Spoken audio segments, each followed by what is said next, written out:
Hello बच्चों, let's read the question. The question says, तो हमें एक फिल इन का क्वेश्चन गिवन है और क्वेश्चन गिवन है loudness is determined bye days of the vibration. ठीक है बच्चों, सो इस क्वेश्चन के अंदर हमें क्या पूछा है कि जो लाउडनेस होती है वो वाइब्रेशन के किस से डिफाइंड होती है, यानी हमें उसकी बतानी है कि वो क्वांटिटी कौन सी है।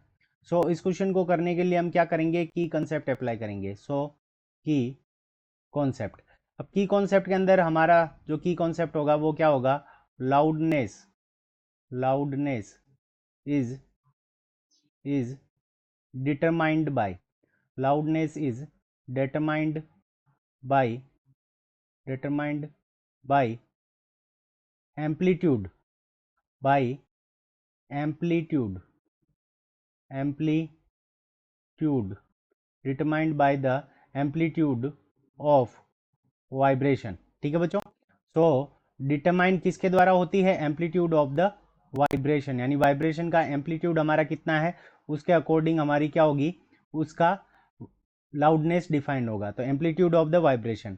अब बात करते हैं एम्पलीट्यूड का मतलब क्या होता है।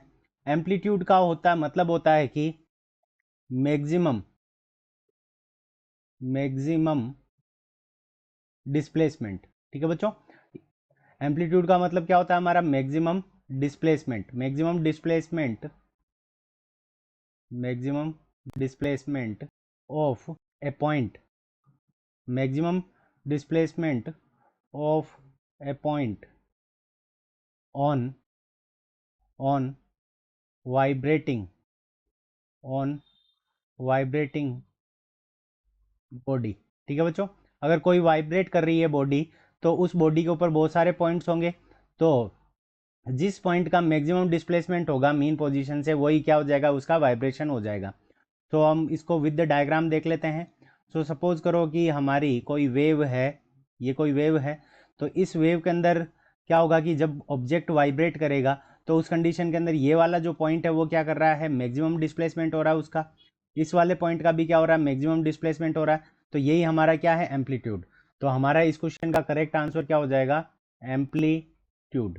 सो यहाँ पे हमारे ब्लैंक के अंदर क्या आ जाएगा, amplitude. So amplitude is the correct answer of this question. I hope you understood it well. Best of luck. Thank you.